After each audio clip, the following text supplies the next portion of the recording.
Ән нұсқасын қарайық. Сахнада 11 әнші және сонша биші өнер көрсетті. Тағы да 23 қатысушы өздерінің кезегін күтіп тұр.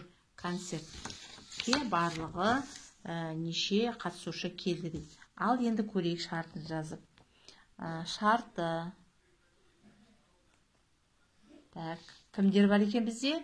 Бізде әнші бар. Әнші нешеу? Әнші 11. Одан кейін кім бар? Одан кейін биші бар. Биші. Биші нешеу дейді? Саны жоқ, сонша дейді. Сонша.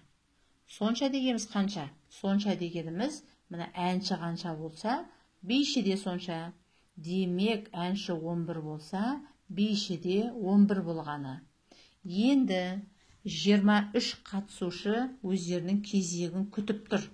Сонда күтіп тұрғаны, әлі өнер көрсетпей күтіп тұрғаны нешеу екен? 23 қатысушы екен.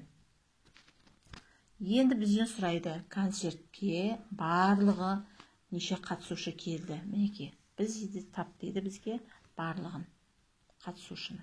Ал тауып көрейік. Енді айтып кеттім. Әнші 11. Ал биші нешеу? Сонша. Сонша дегенімізде әнші қанша болса, бұ да сонша. 11. Қосамыз 11-ді. Және кезегін күтіп тұрғандар нешеу? 23.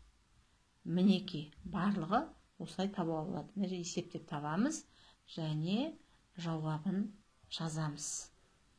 Неше қатысушы келді барлығы?